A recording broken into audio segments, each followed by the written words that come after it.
Hey, there's no need to stress. Here's your teacher tip in 5 minutes or less.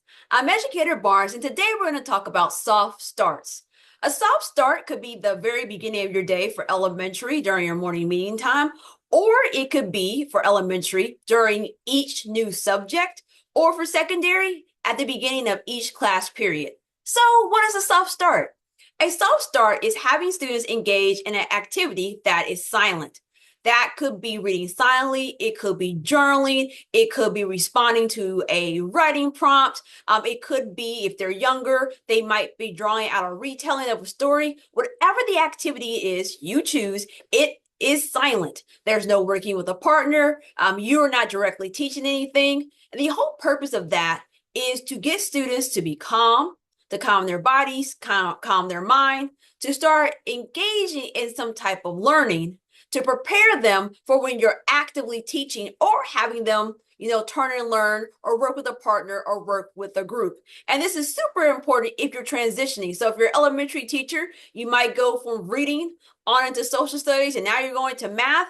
And so starting each of those blocks of time with an activity where students are silent allows them to reset and focus, because sometimes we forget when we're just going nonstop. Do this, move here, change this. I've been in classrooms because I coach a lot of teachers, and I'll just see, hey, put that math book away, now get out your social studies book, and then they just go right into social studies, and you didn't give yourself a moment to breathe. You didn't give the students a moment to breathe.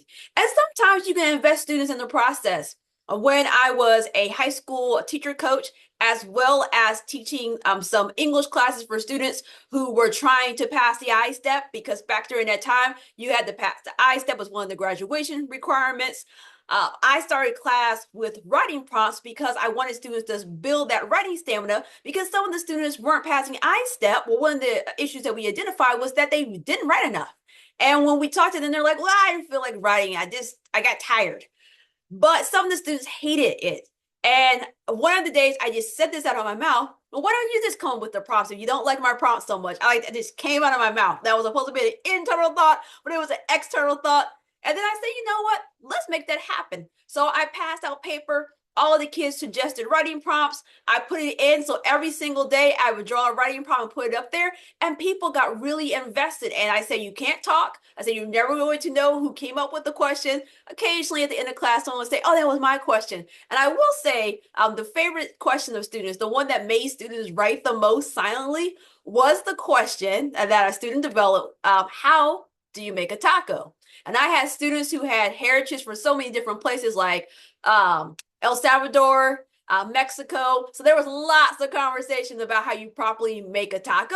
But I said, we can't talk about it because this is a silent activity. You have to write. And then later we did do some things where we talked about what they wrote about. But that was one way to have a soft start. So those students came to class.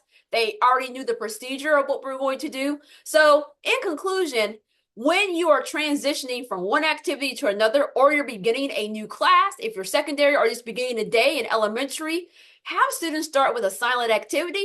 And if it's the beginning of the day, it allows you to get attendance done. And we all know some of us struggle with that attendance. So tune back in for another teacher tip.